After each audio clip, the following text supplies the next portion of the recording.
Good morning. कल हमने माता का आंचल पाठ पढ़ा, उसके सारांश के बारे में बात की, उसको समझा। आज हम लोग प्रश्न अभ्यास की बात करेंगे।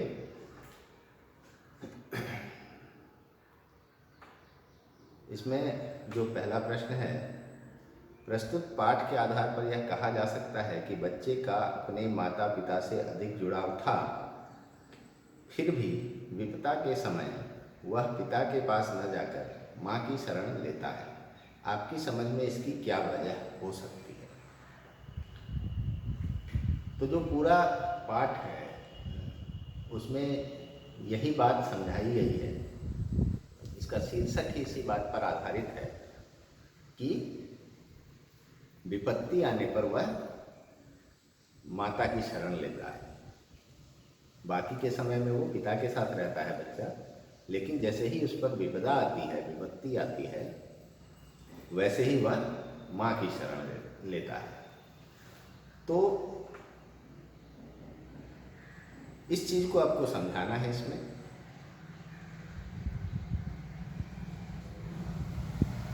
इसका कारण बताना है आपको। तो कारण इसका ये होता है कि बच्चे का माँ से एक अलग तरह का लगाव होता है, एक जुड़ाव होता है। बचपन से माँ उसकी हर सुख सुविधा का ख्याल रखती है, उसके कष्टों में उसके साथ रहती है। तो यह बात बच्चे के मन में यह बात बसी होती है, उसके अंतर मन में यह बात छपी होती है कि अब जैसे वो मनोरंजन के लिए अपने दोस्तों के साथ रहता है, खेलने कूदने के लिए, लेकिन जो भी जरूरी काम है उसके जीवन के, वो उसके घर में होता है उसका। तो इसको इतना विस्तार से वो नहीं समझता है, या अगर उससे पूछा जाए तो वो नहीं समझा पाएगा, लेकिन उसके मन में कहीं ना कहीं यह बात होती ही है कि उसके जीवन की जो सबसे जरूरी व्यक्ति कह लीजिए, या सबसे जरूरी अंग है उसके जीवन का, वह उसकी माँ है। यह बात बच्चे के मन में बसी होती है, यह बात उसके मन में बैठी होती है। तो वह बाकी के दिनचर्या में अन्य लोगों के साथ होता है, खेलने कूदने के लिए दोस्तों के साथ होता है, बाकी की जो मस्ती होती है उसके जीवन में उसके लिए पिता के साथ होता है। लेकिन जब भी उसको सहानुभूति और उस तरह के प्रेम की ज़रूरत होती है, जब वो किसी कष्ट में होता है, तो शुरू से ही, जब से उसका जन्म होता है, तब से उसकी माता ही उसके सबसे निकट होती है। यह उसकी आदत बन जाती है कि जब भी कष्ट हो तो माता के शरण में ही जाना है, माता के पास ही जाना है। यह उसकी आदत में शामिल हो जाता है। यही कारण होता है कि बच्चा विपदा के समय अपनी माता के पास जाता है। यह आप अपने आसपास भी देखते होंगे, अपने घर में भी देखते होंगे। कोई छोटा बच्चा, किसी ने उसको डांट दिया तो वो सीधा माँ के पास जाएगा। गिर गया अगर वो खेलते हुए, तो वहाँ से भागता हुआ सीधा माँ के पास जाएगा। तो इसका कारण यही होता है कि उसके मन में यह बात बैठी होती है, यह बात घर कर चुकी होती है कि जब कष्ट हो तो माता ही उससे निवार सकती है, उससे बचा सकती है। तो यही कारण था कि इस पाठ में भी जो बच्चा है भोलानाथ, वह वैसे तो पिता से उसका अधिक जुड़ाव दिखाई देता है, लेकिन जैसे ही उस पर मुसीबत आती है, वो कष्ट में आता है, तो वह सीधा माँ की शरण में जाता है और वहाँ से हटना नहीं चाहता है। आपके विचार से भोलानाथ अपने साथियों को देखकर सिसकना क्यों भूल जाता है? इसमें दो बार ऐसा होता है कि भोलानाथ सिसक रहे होते हैं। वो एक बार तो माँ जब उसको पकड़ के उसका बनाव श्रृंगार करती है, उसके सर में तेल लगा देती है, उसके बाल बांध देती है, कपड़े पहना देती है, टीका वगैरह लगाती है, तो इस दौरान वो रोता रहता है। फिर पिता उसको गोद में लेकर बाहर आते हैं और बाहर उसको अपने साथियों का झुंड दिखाई देता है। जैसे ही उनको देखता है कि वो चुप हो जाता है, उनके साथ उतरकर खेलने लगता है, गोद से उतरता है पिता के और उनके साथ खेलने कूदने लगता है। तो इसका कारण यह है कि वह जब नए माहौल को देखता है जिसमें उसको खुशी मिलने वाली है, तो वह पिछले कष्ट को भूल जाता है और वह रोना छोड़कर खेलने में मग्न है। खेलना हर बच्चे का एक प्रिय क्रिया है। हर बच्चा चाहता है कि वो खेले खेले कूदे हंसे बोले। तो ऐसी स्थिति में वह अपना रोना धोना भूलकर खेलने लगता है। तो यही उसका मुख्य कारण है कि वह अपने साथियों को देखकर सिसकना भूल जाता है। तीसरा है, आपने देखा होगा कि भोलानाथ और उसके साथी जब तब खेलते खाते समय किसी न किसी प्रकार की तुकबंदी करते हैं। आपको यदि अपने खेलों आदि से जुड़ी तुकबंदी याद हो तो लिखिएगा।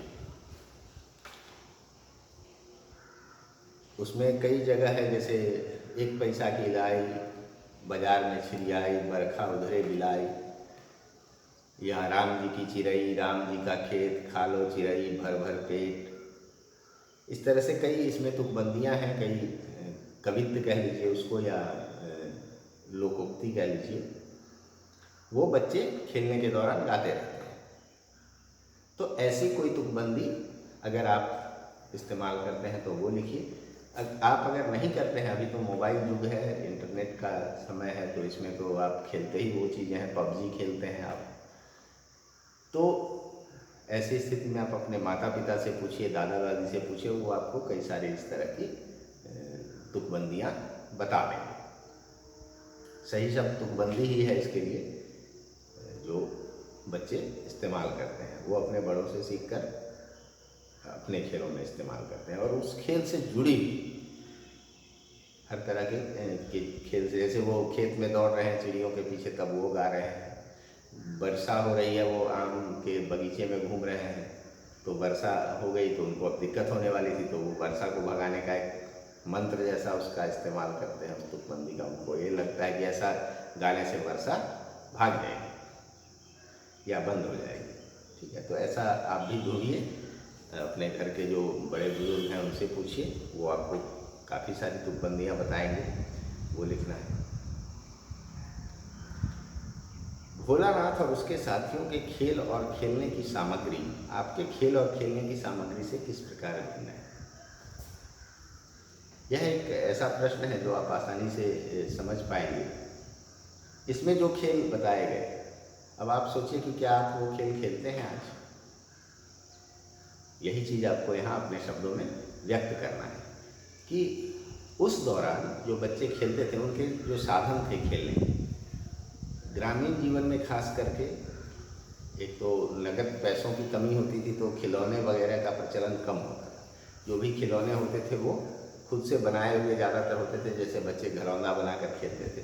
घरौंदा मतलब जो दिवाली में आप लोग बनाते हैं कई बार, छोटा सा घर का एक मॉडल समझ लीजिए, तो वो बनाकर खेलते थे बच्चे मिट्टी वगैरह से।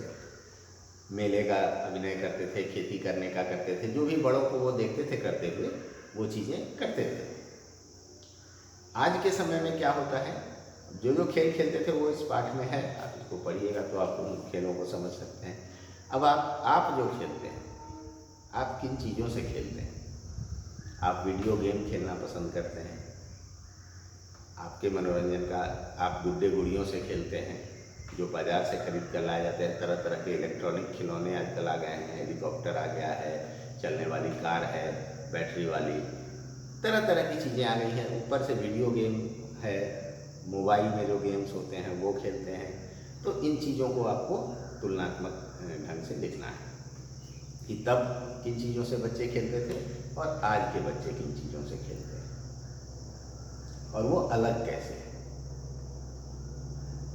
पाठ में आए ऐसे प्रसंगों का वर्णन कीजिए जो आपके दिल को छू गए। ये आप पाठ को पढ़िए और जो उसमें से आपको बड़ा अपने दिल के करीब लगे क्या ये बड़ा बढ़िया प्रसंग है, उन प्रसंगों को आपको लिखिए।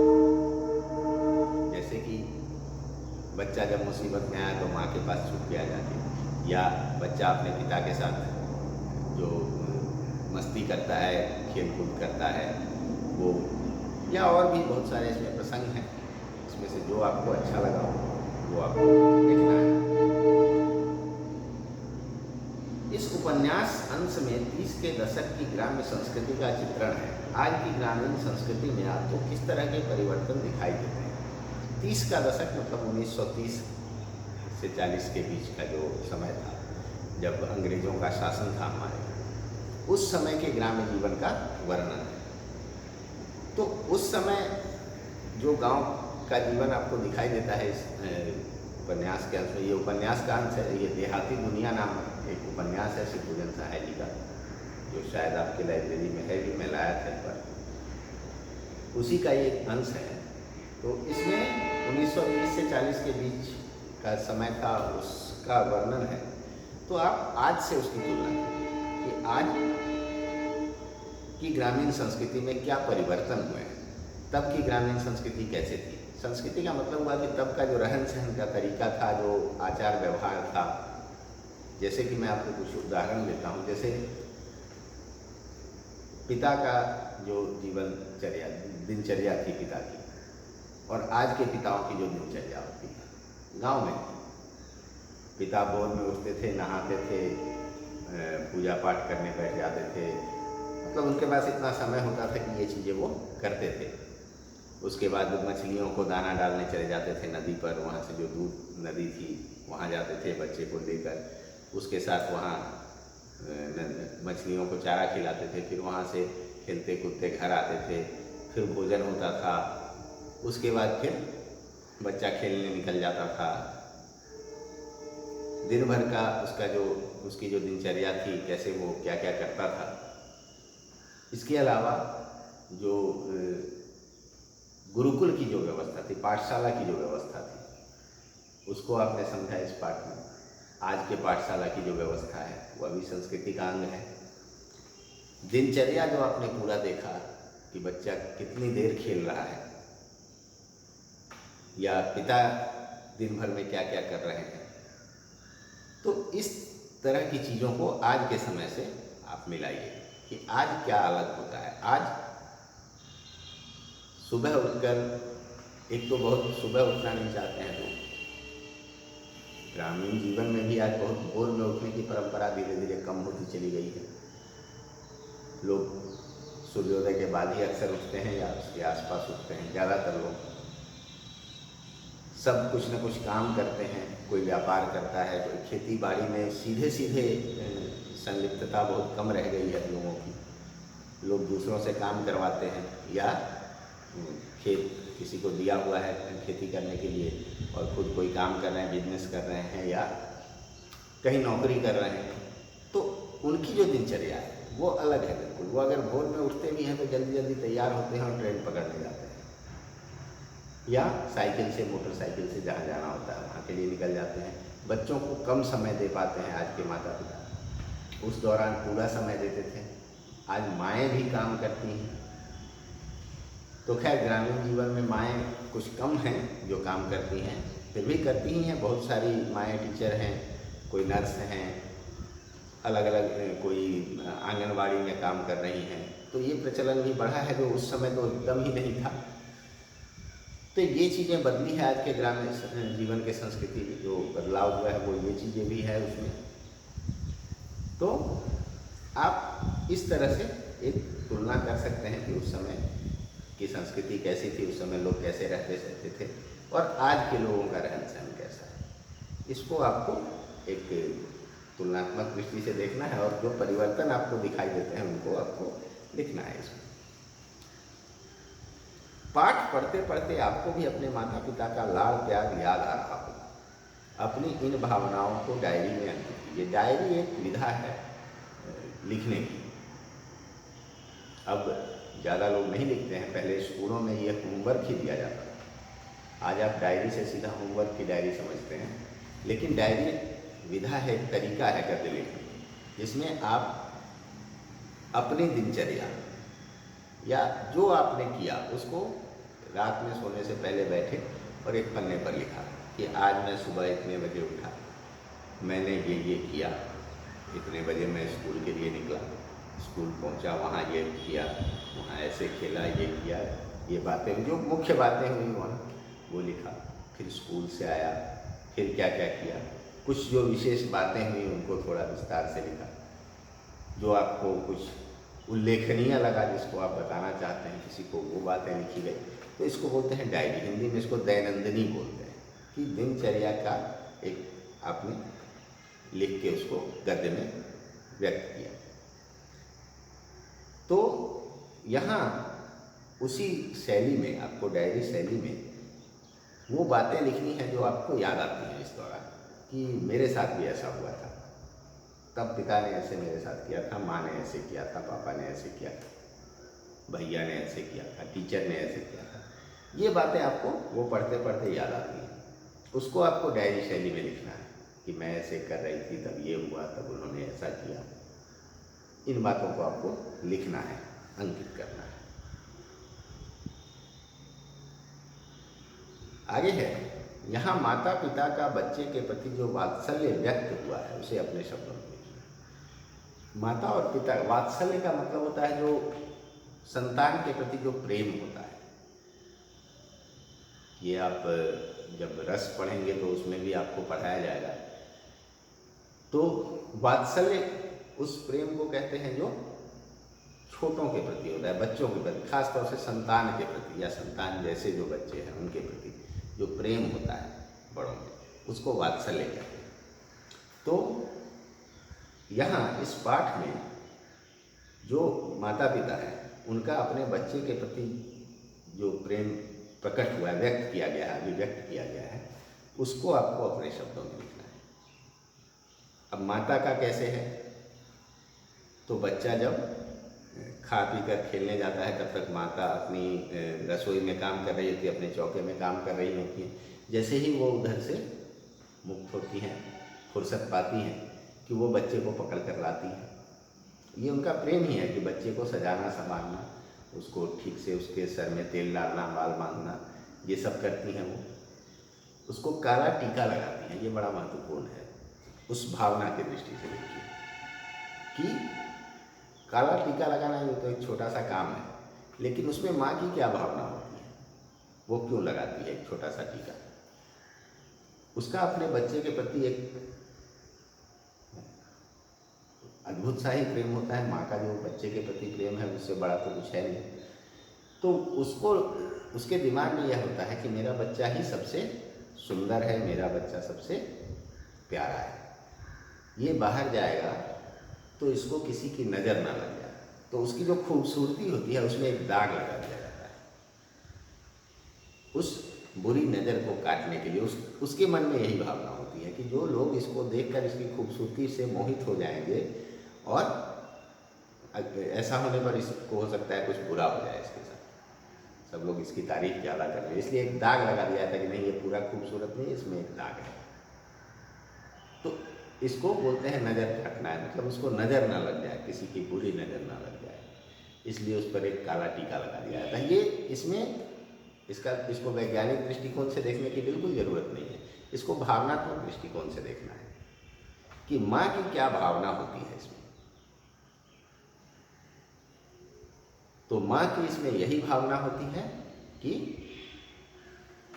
उसका बच्चा सुरक्षित रहे, उसको किसी तरह का नुकसान ना पहुंचे। माइक मैंने जोड़ा ही नहीं और पता नहीं आवाज़ रिकॉर्ड हुआ कि नहीं।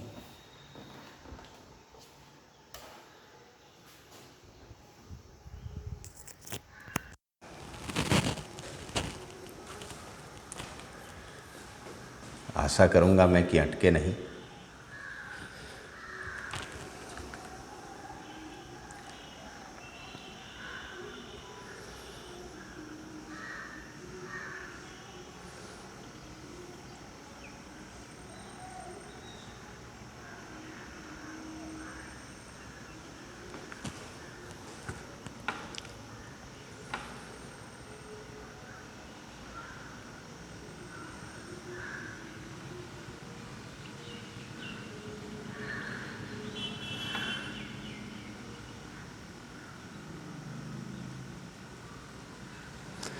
तो यहाँ माता पिता का बच्चे के प्रति जो वात्सल्य व्यक्त हुआ है उसको अपने शब्दों में व्यक्त करना था।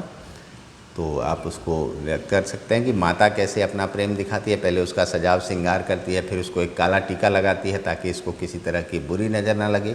इसके पीछे माता के मन में वही वात्सल्य की भावना होती है कि मेरा बच्चा हर तरह से सुरक्षित रहे। इसके अलावा जब पिता के साथ वो खाना खा लेता है तब माता अलग से उसको एक बर्तन में खाना उसके लिए निकाल कर लाती है और उसको तरह तरह से फुसला बहला कर खिलाती है। उनको लगता है कि इसका पेट अभी नहीं भरा होगा और ये ज़्यादा खाएगा तभी तो मजबूत बनेगा। तो ये भी माँ का वात्सल्य ही होता है।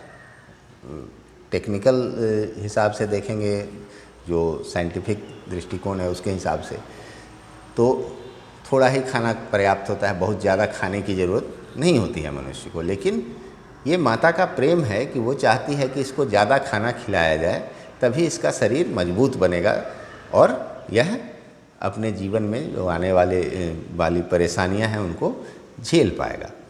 तो ये भी माता का वात्सल्य ही होता है। उसी तरह से जब पिता की बात करेंगे तो पिता का वात्सल्य दिखता है किन चीज़ों में।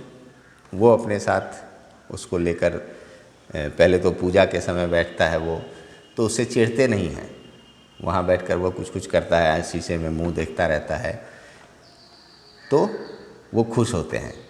उसकी बाल सुलभ जो क्रियाएं होती है वो देखकर उसको तिलक लगा देते हैं अपने साथ, उसको कंधे पर बिठा के नदी पर ले जाते हैं, वहाँ मछलियों को चारा वगैरह खिलाते हैं, फिर वहाँ से लाते समय उसको झूला झुलाते हैं। ये सब जो तमाम क्रियाएं थी वो पिता का वात्सल्य ही दिखाता है। उसके अलावा जब बच्चे खेल रहे होते हैं या उससे पहले जब वो उसका बनाव श्रृंगार माता कर रही होती हैं, तब वो बिगड़ते हैं, गुस्सा होते हैं, क्यों इसको रुलाती रहती हो, ये पिता का वात्सल्य था। उसके बाद जब बच्चा खेल रहा होता है अपने दोस्तों के साथ, तब उस बीच में जा कर के वो शामिल होते हैं, बीच बीच में उसका आनंद लेते हैं, उसके साथ कुश्ती लड़ते हैं। बच्चा उनकी मूंछ उखाड़ने लगता है, फिर भी वो उस पर क्रोधित नहीं होते हैं, उसके साथ खेलते हैं। तो ये पिता का वात्सल्य दिखाता है। जब गुरुजी बच्चों को बुलवाते हैं और उनकी पिटाई होती है, तो वो जल्दी जल्दी वहाँ पहुँचते हैं और गुरुजी से आरजू मिन्नत करते हैं, मतलब उनसे खूब मनुहार करते हैं, उनकी खुशामद करते हैं और उसको किसी तरह वहाँ से छुड़ाते हैं। तो ये पिता का वात्सल्य था। तो इस तरह की चीज़ें इसमें काफ़ी सारी व्यक्त हुई हैं, उनको आप अपने शब्दों में लिखिएगा। माता का आंचल शीर्षक की उपयुक्तता बताते हुए कोई अन्य शीर्षक सुझाइए। माता का आंचल माता का आंचल जो शीर्षक है इसमें, उसकी उपयुक्तता इसलिए है कि इसमें यही बताया गया है कि बच्चा पूरे समय अपने पिता के साथ रहता है। अपने अच्छे समय में, अब जब वो खुश है, जब वो सामान्य परिस्थिति में, तो वो अपने पिता के साथ रहता है, अपने दोस्तों के साथ रहता है, आम के बगीचे में घूमता है, इधर उधर खेलने जाता है। लेकिन जैसे ही उसको कष्ट होता है, जैसे ही वो मुसीबत में आता है, जब वो सांप देखकर भागता है वहाँ से, उसको चोट लगती है जगह जगह, तो वह घर में घुसते ही पिता के पुकारते रह जाने पर भी वहाँ रुकता नहीं है, सीधा माता के गोद में जाकर बैठता है और वहाँ उसको एक शांति मिलती है जिसको वो छोड़ना नहीं चाहता है। पिता आकर के बार बार उसको अपनी गोद में लेना चाहते हैं, लेकिन वो जाने के लिए तैयार नहीं होता है। जिन पिता के साथ वो अपना पूरा समय बिताता है, पूरा दिन बिताता है, उस समय वो उनके पास नहीं जाना चाहता है। क्यों? क्योंकि उसके लिए माता का अंचल, माता का जो क्षेत्र है, माता का जो गोद है, वो सबसे सुरक्षित जगह उसको लगती है।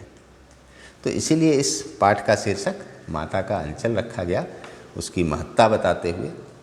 पाठ में माता के अंचल की ही महत्ता बताई गई है, तो उसका शीर्षक बिल्कुल उपयुक्त है। और शीर्षक आप अपने मन से चुन सकते हैं कि और क्या इसमें अच्छे शीर्षक हो सकते हैं। ये आप अपने मन से सोचिएगा, मुझे भी बताइएगा। बच्चे माता पिता के प्रति अपने प्रेम को कैसे अभिव्यक्त करते हैं? बच्चे माता पिता के प्रति अपने प्रेम को अभिव्यक्त कैसे करते हैं? तो बच्चे उनकी गोद में चले जाते हैं, उनसे लिपटते हैं,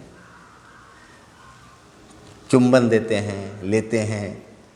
खट्टा चुम्बन, मीठा चुम्बन की बात है इसमें। खट्टा वाला चुम्मा दे दो, मीठा वाला चुम्मा दे दो, ये अक्सर आपने देखा होगा बच्चों को करते हुए। बच्चा बड़ा खुश होगा तो आपके गाल पर चुम्मा ले लेगा। तो ये सब उसकी अभिव्यक्ति का तरीका होता है। वो लिपट जाएगा आपसे या अपने माता पिता से, भाई बहनों से भी उतना ही करता है, तो आपसे मैंने इसलिए कहा। तो उनकी जो अभिव्यक्ति होती है वो इस तरह से होती है। और भी आपके मन में जो बातें आए वो आप लिखिएगा इसमें।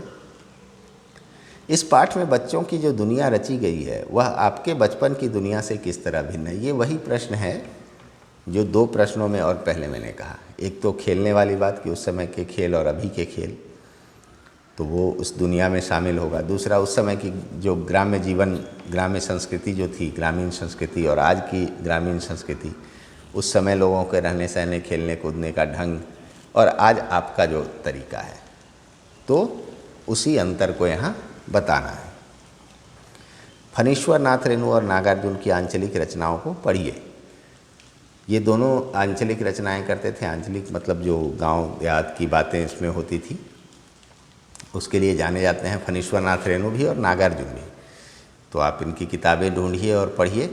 जब आप स्कूल आना शुरू करेंगे तो आपको मैं भी दूंगा ये किताबें। तब तक आप लोग अपने घर में अपने आसपास के लोगों से पूछिए, जिनके पास हो उनसे लेकर आप पढ़ सकते हैं।